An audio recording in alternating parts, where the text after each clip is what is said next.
Welcome, sir. Congratulations for clearing your FRM Part 1. Thank you. We are really happy for you.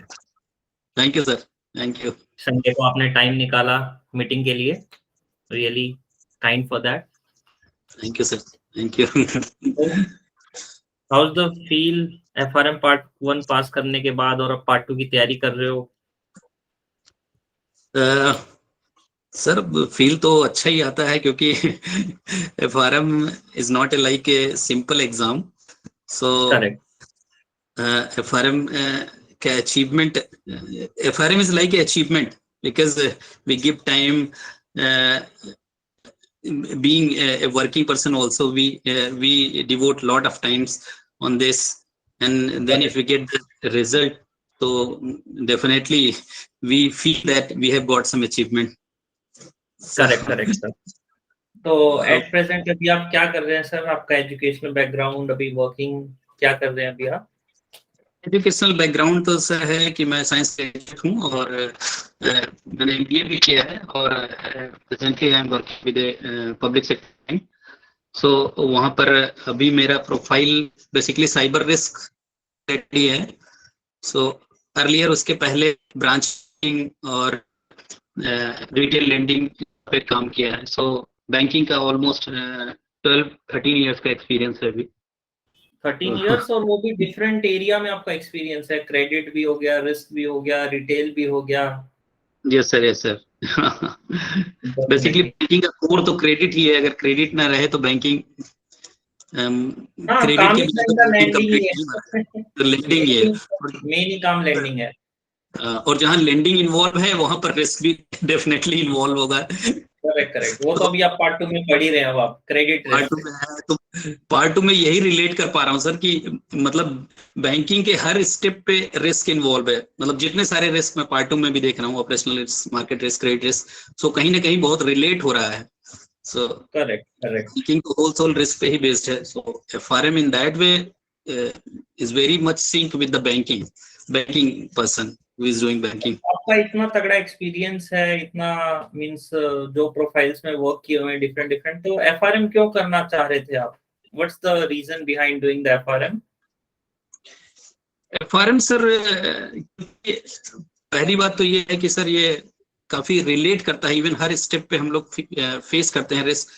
अगर हम career point of view से बात, तब भी banking में भी जो प्रेजेंट सिनेरियो है उसके हिसाब से अगर एक FRM पर्सन है तो उसका करियर ग्रोथ के लिए भी काफी सुटेबल है. इवन अब पब्लिक सेक्टर बैंक्स में भी यही सिनेरियो है कि बेसिकली उसके लिए अलग से डिवीजन है. वे बैक एक डिवीजन बन गया है रिस्क मैनेजमेंट के लिए, और एक अच्छा डिवीजन माना जाता है. एक अच्छे प्रोफाइल वाले लोगों को ही डिवीजन में एंट्री मिलती है.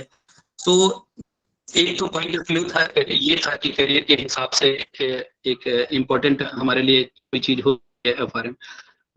दूसरा बहुत चैलेंजिंग एग्जाम भी है FRM में. सो हम लोग क्योंकि बैंकिंग एक ऐसा फील्ड है जहां पर तो क्वेश्चन कुछ अपडेट करता रहता है. जैसे GIB, CIB, नॉर्मल एग्जाम ये सब है. फिर हम लोग कुछ MSME या कुछ CB से रिलेटेड भी कुछ टेस्ट, नॉर्मल टेस्ट देते रहते हैं. बट जो FRM है, FRM एक सिंपल सा टेस्ट नहीं है. FRM तो एक ब्रॉड एग्जाम है और ब्रॉड नॉलेज है, उसमें सब चीजें इन्वॉल्व हैं.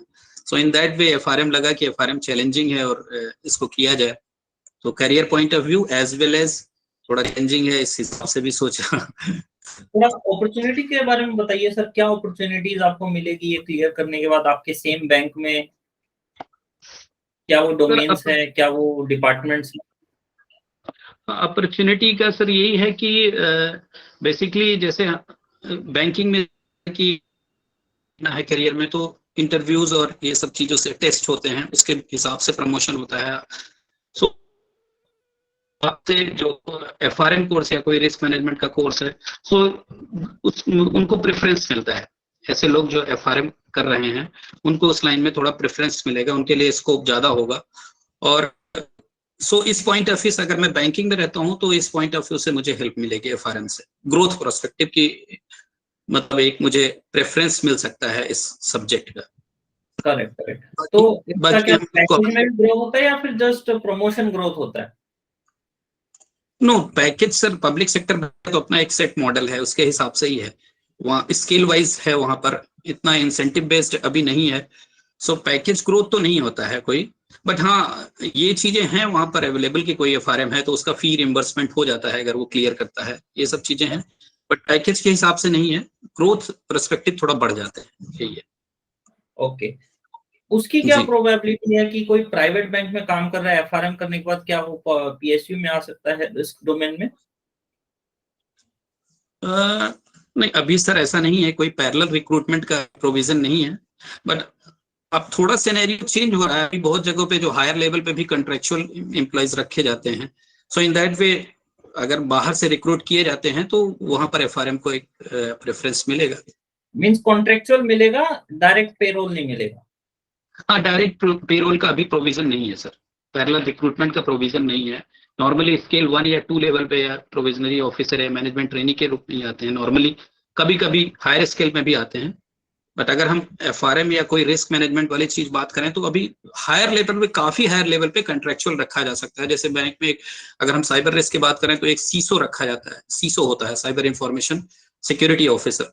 सो अभी ये भी चल रहा है कि जो सीसो होते हैं कुछ बाहर से भी सीसो रखे जाएं और कुछ इंटरनल भी रखे जाएं, तो वो अगर एफआरएम या कोई सीसा कोर्स, उसके लिए सीसा कोर्स है, और इसी के पैरेलल अगर कोई रिस्क ऑफिसर है, हायर रिस्क ऑफिसर है, तो एफआरएम को उसमें कर सकते हैं पैरेलल रिक्रूटमेंट। परफेक्ट परफेक्ट, बहुत कुछ सीखने को मिला सर इस बारे में। आपने सर प्रिपरेशन के लिए कौन सी बुक्स प्रेफर की थी सर? एफआरएम पार्ट 1 के लिए एक स्टूडेंट ने क्वेश्चन पूछा है सर, ये जो भी एग्जाम देने वाला है। अच्छा अच्छा, नहीं सर हमने तो स्वेजर ही केवल प्रेफर किया था, और आपके गाइडेंस में बेसिकली आपने ही गाइड किया स्वेजर के लिए, क्योंकि हम लोग के सामने सर टाइम कंस्ट्रेंट बहुत ज्यादा होता है, जो वर्किंग क्लास है और बेसिकली जो बैंकिंग में है उनके लिए ये चीज होता है, तो हमें इसलिए मतलब हमें गेन ज्यादा करना पड़ता है, टाइम कम टाइम में ज्यादा गेन वाला ही मॉडल अडॉप्ट करना पड़ता है कि जैसे वो पॉसिबल हो सके। और फिर आपका गाइडेंस भी उसी लाइन पे था कि अगर आपके पास टाइम कम है आप स्वेजर से करें, और जो आपने वीडियोस प्रोवाइड किए हैं, क्वेश्चन बैंक्स दिए हैं, उनका ही हेल्प ने, ज्यादा इधर उधर डाइवर्सिफाई होने की जरूरत नहीं है, फोकस्ड रहें। अगर हम स्वेजर पे, सर मेरा पर्सनल एक्सपीरियंस भी यही रहा कि अगर हम स्वेजर पे ही फोकस करते हैं सो एक बहुत अच्छे क्वार्टाइल से पास हो सकता है, क्लियर कर सकते हैं। यस ठीक है। सर एक हमारे स्टूडेंट है, ये पीएनबी से हैं, गाजियाबाद।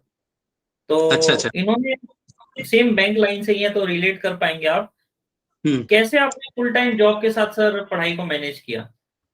उनकी फैमिली भी है, 2 बच्चे भी हैं छोटे छोटे, तो वो स्ट्रगल कर रहे हैं टाइम मैनेज करने में, सोशल लाइफ, ऑफिस लाइफ और फिर ये पढ़ाई, बट जी करना भी है। बिल्कुल सर। सर देखिए एफआरएम, एक बैंकर के लिए एफआरएम क्वालिफाई करना इसीलिए बहुत बड़ा अचीवमेंट हो जाता है, क्योंकि देखिए हमारे लोग के सामने 3 चीजें होती हैं, पहला एक ऑफिस है, दूसरा अपना पर्सनल लाइफ, और तीसरा फिर एफआरएम बचता है। और अगर हम प्रायोरिटी की बात करें तो कोई भी थर्ड पर्सन जो रहेगा, चाहे वो ऑफिस में हो या कोई अगर इवन घर पे भी है, तो हमारी प्रायोरिटी थर्ड पे आनी पड़ेगी, कितना भी हम करें, लेकिन ये प्रायोरिटी हमेशा थर्ड पे हो जाती है। इवन मतलब हम उसके लिए कितना भी सोचें कि नहीं ये प्रायोरिटी फर्स्ट पे जाए, सो उसके लिए टाइम निकालना, that is very important factor, कि किस तरह से हम टाइम मैनेज करें। टाइम मैनेज करने के लिए सर मैंने तो ये किया कि मैंने कोशिश किया कि जैसे घर में छोटे बच्चे हैं, तो बच्चे जब जल्दी अगर सो जाते हैं तो रात का टाइम मैंने जो एफआरएम 1 के पहले दिया, मैंने रात का टाइम लिया कि मैं रात में अगर 10:30 बजे से भी स्टार्ट करता हूँ तो 2-2.5 घंटे किसी तरह से कर सकूँ। और ये एक रेगुलर प्रैक्टिस बनाने की कोशिश किया, ऑल्दो बहुत चैलेंजेस थे बीच में, मतलब डेविएशन होता है, ऐसा नहीं, हम बिल्कुल से स्टिक नहीं हो सकते, लेकिन डेविएशन होता है, बट एवरेज हमारा वीक डेज पे 2 घंटे के लिए मैंने कोशिश की कि किसी तरह से 2 घंटे निकाला जाए। और वीकेंड में थोड़ा सा ज्यादा टाइम के लिए कोशिश किया कि वीकेंड में अगर 4-5 घंटे हो जाते हैं तो उस तरह से मैनेज करने की कोशिश की। मैं समझ सकता हूँ जिनका क्वेश्चन है, वो समझ सकता हूँ उनकी प्रॉब्लम्स की, उनको बैंक में इवन अभी मैं भी 8-9 बजे तक फ्री होता हूँ, कभी कभी ऐसा लगता है, तो ये प्रॉब्लम है। बट सर अगर एफआरएम किया है, हमारे सामने दोनों चीजें होती हैं कि एक तो एग्जाम इतना बड़ा, दूसरा हम इसमें काफी इन्वेस्ट भी करते हैं फीस के, सो ये 2 फैक्टर बहुत मोटिवेशनल या डीमोटिवेशनल दोनों फैक्टर हो जाते हैं। सो इन दैट वे फिर क्या है ना सर, 1 साल की मेहनत है, उसके बाद तो लाइफ आसान है। बिल्कुल ये यही सोचा जाता है सर कि एक बार हम किसी तरह से कंसंट्रेट होके कर लें।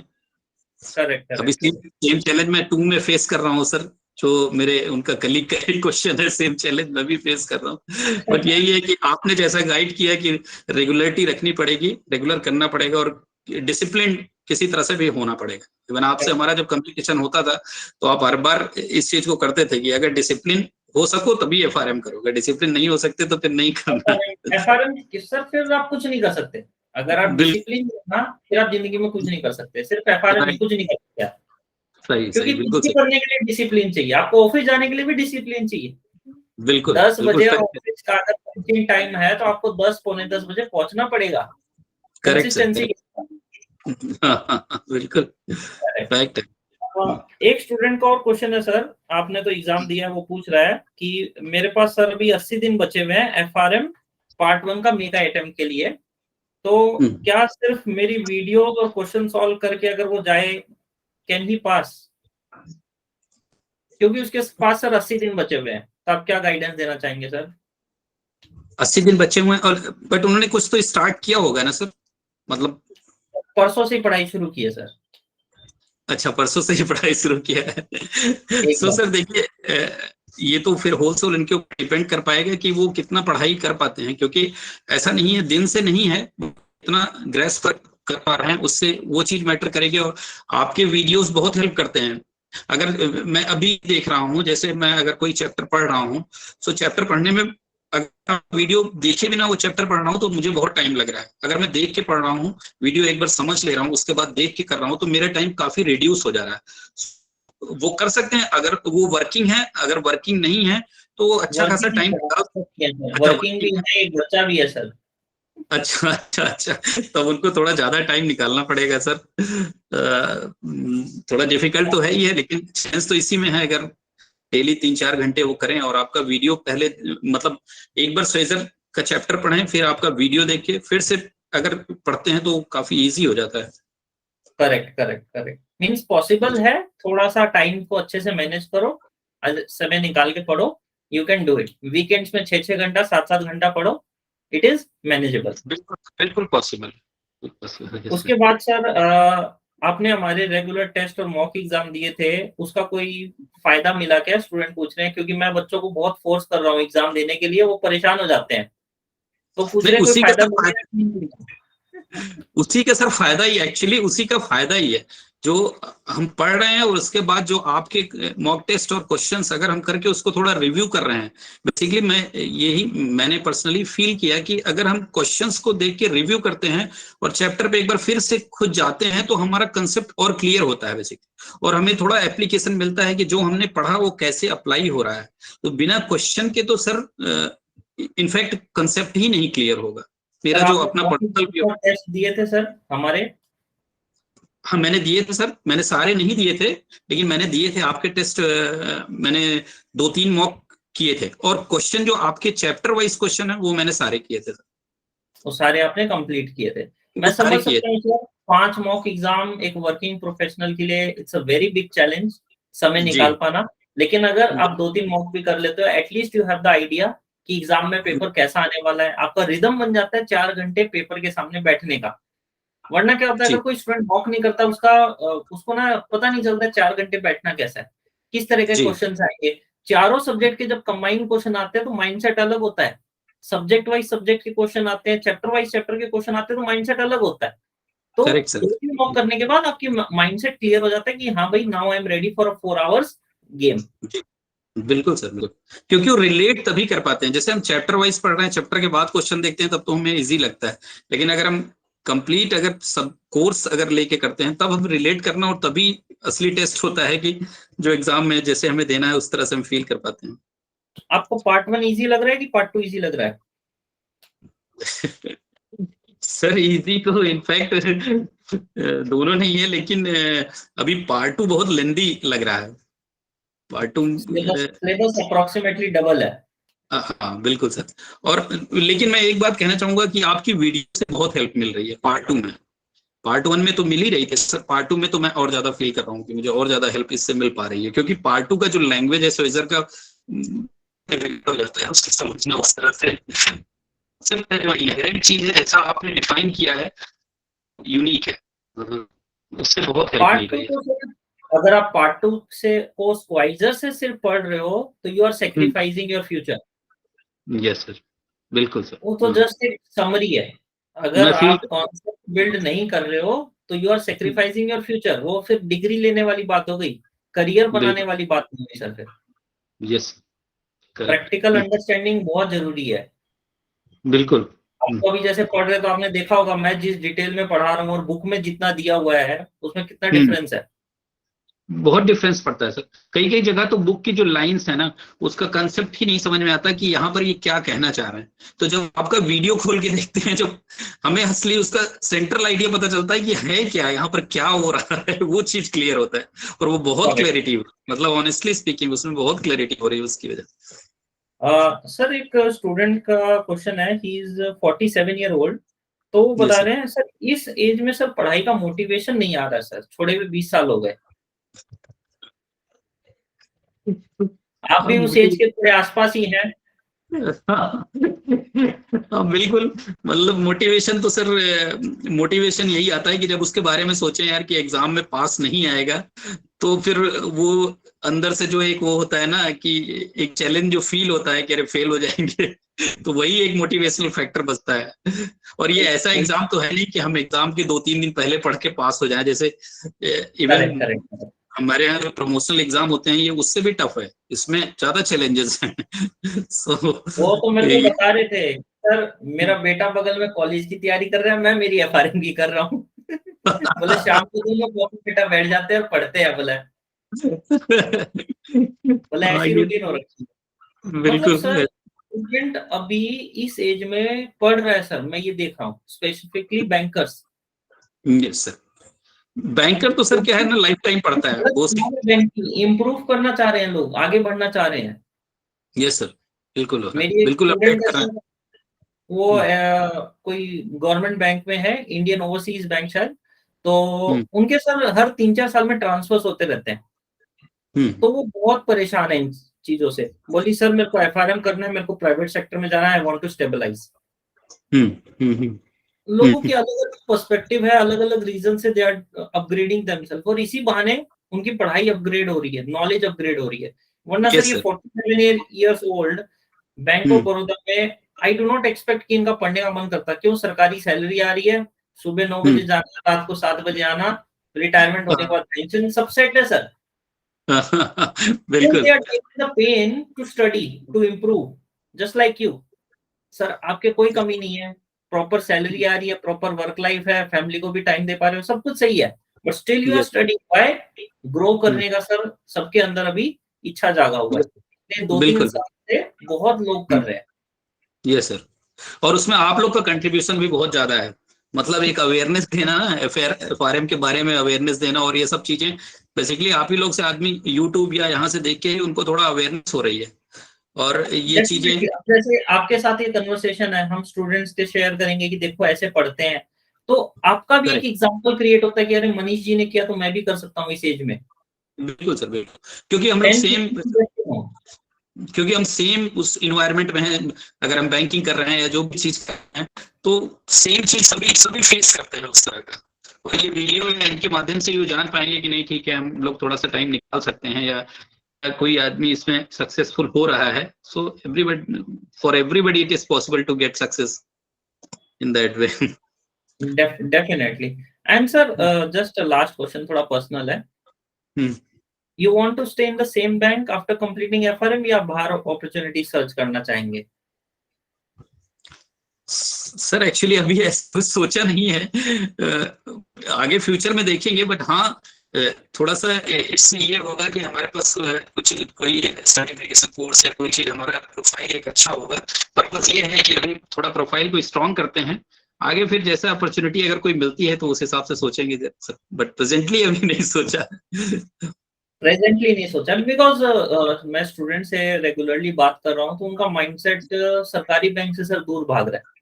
दे hmm. Are trying to run away from the government bank. Yes sir, yes. Certification करते हैं, प्राइवेट में जाते हैं, वहां नौकरी करना चाहते हैं। अब हम्म। कोई फैक्टर हो सर, मैं तो कभी सरकारी बैंक के अंदर का एनवायरनमेंट मैंने महसूस नहीं किया। मैं तो खाली चेक डालने जाता हूँ, चेक से पैसा उठाने जाता हूँ।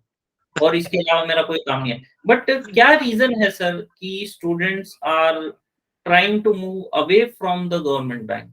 और स्पेसिफिकली सर जो फ्रंट ऑफिस वाले लोग हैं या जी ब्रांच मैनेजर्स हो गए या उनके जो असिस्टेंट्स हो गए, why they are preferring to go out? Sir देखिए, अभी क्या है कि बैंकिंग जॉब अब थोड़ा डिफिकल्ट हो गया है।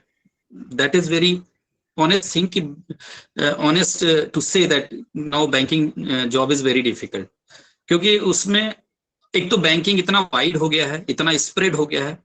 पहले हम लोग खुद ही से फील करते हैं कि पहले जो बैंकिंग थी बहुत कन्फाइंड थी, इवन सबके अकाउंट भी नहीं हो पाते थे। अभी इतना चारों तरफ बैंकिंग का एनवायरनमेंट है, और दूसरा जो सर्विसेज को लेके एक्सपेक्टेशन है, और तीसरा स्टाफ शॉर्टेज, स्टाफ का शॉर्टेज हर जगह फेस कर रहा है। तो इनफैक्ट इतना वर्कलोड है कि वो बहुत करने के बाद भी मैनेज नहीं हो पा रहा है। प्रॉब्लम यही है। ये मुझे लगता है कि प्राइवेट सेक्टर में भी है, गवर्नमेंट बैंक्स में है, इनफैक्ट पूरी इंडस्ट्री में है। Everywhere is same sir. हाँ, ये चीज तो है सर कि वर्कलोड, मतलब इस क्वेश्चन का अगर वन में अगर कोई आंसर है तो मुझे लगता है इतना वर्कलोड हो गया है, उसकी वजह से भी मूव कर रहे हैं लोग, और थोड़ा एम्बिशियस भी हो गए हैं कि अब उनको थोड़ा जहां अपॉर्चुनिटी मिले वहां पर हम जाएं। इवन इस तरह का भी, मतलब जो आपने बोली लाइन ना कि 10 to 5 का जो जॉब है उसमें अपने को फिट रहना, अभी उस तरह का एनवायरनमेंट नहीं है। अभी हर आदमी ग्रोथ करना अभी चाहता मेरे है। साथ थोड़ी देर पहले एक स्टूडेंट से बात हुई, आज संडे है, he is an hmm SBI, वो आज बैंक से मेरे से बात की है। अच्छा, मार्च एंड चल रहा है तो बताए कि दीपक सर आज तो बैंक में बैठे हैं, अपनी बुक्स लेके आया बिल्कुल हूँ, सर, बिल्कुल। तैयारी कर रहा हूँ। हाँ, सब जगह यही है कि वीकेंड में भी उनको रिकवरी और इन सब चीजों के लिए जाना है। सो सर तो सर ये वेस्टर्न कल्चर, चाहे आप यूरोप देखो, यूएसए देखो, they have a very good lifestyle, proper work life balance है, आप अपने सोशल लाइफ को भी स्पेंड कर पा रहे हो, जॉब लाइफ को भी कर पा रहे हो। बट यहाँ पर अलग ही इन्वायरमेंट है, यहाँ सिर्फ और सिर्फ जॉब है। मालिक सिर्फ चाहता और है सिर्फ जॉब। कि हाँ, हमारा एम्प्लॉई सिर्फ काम करता रहे, वो हमारे लिए ही बिल्कुल। पैदा कर, हमारे लिए ही मरेगा। और इनफैक्ट जो मुझे लगता है, मेरा पर्सनल ओपिनियन है कि उससे प्रोडक्टिविटी भी नहीं बढ़ती है। अगर किसी स्टाफ को अगर वीकेंड में या छुट्टी के दिन बुलाने पे प्रोडक्टिविटी नहीं बढ़ती है, वो सिर्फ एक नंबर गेम है कि हमारा स्टाफ छुट्टी के दिन ऑफिस में आया है। ऐसा मेरा खुद का भी सोचना है sir. Correct a, correct, I totally हाँ, एग्री। थोड़ा सर जो अगर मैनेजमेंट स्टाइल मिलेगा है तो वो, खर्चा नहीं करेगा, खर्चा नहीं करेगा तो इकोनॉमी ग्रो नहीं होगी। इकोनॉमी ग्रो नहीं होगी, बिल्कुल सही बात। आज सो संडे थोड़ा की जो छुट्टी सर, मारेगा तो पिक्चर देखने जाएगा ना सर, बर्गर खा के आएगा, इकोनॉमी ग्रो बर्गर होगी। इकोनॉमी भी नहीं ग्रो होगी, और वो हाईली डीमोटिवेटेड भी रहेगा, नेक्स्ट डे पे जाएगा तो उसका मोटिवेशन भी नहीं रहेगा, उसको सेम करेक्ट डे ही करेक्ट सब कुछ लगेगा। सो ये तो थोड़ा है सर, थोड़ा मैनेजमेंट में भी चेंजेस होने की जरूरत है। और इनफैक्ट मैनेजमेंट क्या, मतलब इन्वायरमेंट होने की जरूरत है, जो बैंक से एक्सपेक्टेशन है, इवन गवर्नमेंट की है, इसकी भी जो भी है। सो वो थोड़ा ऐसा लगता है कि इतना हेक्टिक नहीं होना चाहिए, और स्टाफ शॉर्टेज पे काम होना चाहिए। Correct correct sir. Final word sir, जो स्टूडेंट्स एफआरएम प्रिपेयर करना चाह रहे हैं या कर रहे हैं, तो any motivation for them through your site? Motivation sir यही है कि मतलब जब सक्सेस मिलती है, success itself is a great motivation, कि अगर हम उस चीज को फील करते हैं कि करेक्ट आया कि you have pass your FRM exam, FRM part 1 examination, तो वही अपने में एक मोटिवेशन होता है। और फिर किसी तरह से सर टाइम निकलता है, अगर हम कोशिश करते हैं ना तो वो चीज हो पाती है। अगर हम उसको प्रायोरिटाइज करते हैं, उसको टॉप पे रखते हैं, तो वो चीज पॉसिबल होता है। इवन धीरे धीरे चीजें, जैसे इवन फैमिली में भी धीरे धीरे चीजें उस तरह से एडजस्टमेंट हो जाता है। अगर शुरू में हम ट्राई करते हैं, शुरू में थोड़ा सा हिंड्रेंस आता है, कोई काम है, कोई या चीज है, वो सब निकलना है, बट धीरे धीरे अगर हमारा रूटीन एक फिक्स हो जाता है तो वैसी चीजें चेंज हो जाती हैं। Correct so sir. वो मतलब ऐसा एग्जाम नहीं है कि हम क्लियर नहीं कर सकते हैं। एग्जाम ऐसा है, क्लियर कर सकते हैं, और बहुत अच्छा भी लगेगा क्लियर करने पर, क्योंकि कोर्स भी बहुत अच्छा है, मतलब एक एक सॉलिड। सर, एक स्टूडेंट का और क्वेश्चन है अहमदाबाद से, मैंने मिस कर दिया था। हम्म ये पीएसयू में ही है। हम्म। इनका सर ये क्वेश्चन है कि हाँ, पीएसयू बैंक क्या रिम्बर्स करते हैं फीस सर एफआरएम क्लियर करने के बाद? यस सर, क्लियर करने के बाद रिम्बर्स करते हैं, बट आपको रिम्बर्स कर अप्रूवल लेना पड़ेगा पहले कि आप एफआरएम अप्लाई कर रहे हैं। वो पहले आपके पास अप्रूवल होगा, देन उसके बाद जब आपका फाइनल एग्जाम हो जाएगा, आपका सर्टिफिकेट सर्टिफिकेट आपको मिल जाएगा, तो उसके बाद वो फी रिम्बर्स कर देंगे। फी रिम्बर्स कर देंगे। ओके, एंड जी। सर इसमें एग्जामिनेशन फीस रिम्बर्स होगा या फिर कोचिंग फीस भी रिम्बर्स होता है? नहीं, फीस नहीं रिम्बर्स होता सर, केवल ओनली एग्जामिनेशन। हाँ एग्जामिनेशन। जी। Okay sir, perfect sir, thank you for your time sir. मैंने स्टूडेंट्स के सारे क्वेश्चंस पूछ लिए हैं। Students definitely will be happy and motivated जब वो ये वीडियो देखेंगे। Thank you for your time sir, Sunday को आपने टाइम निकाला। Thank you sir, thank you for all your support, thank you. एकदम सर, अब दिल लगा के पढ़िए सर, पार्ट 2 क्लियर करना है। बिल्कुल सर, बिल्कुल, आपको देख के इतना मोटिवेशन हो जाता है सर, इतना यंग और इतना हाईली क्वालिफाइड कोई है और इतने अच्छे से पढ़ाता है, तो वही अपने एक मोटिवेशन, आपका वीडियोस देख के ही मुझे मोटिवेशन होता है यार, कि मतलब एक बहुत अच्छे ढंग से पढ़ाना। Thank you for your compliment sir. Thanks sir, thank Deepak ji, thank you. Welcome.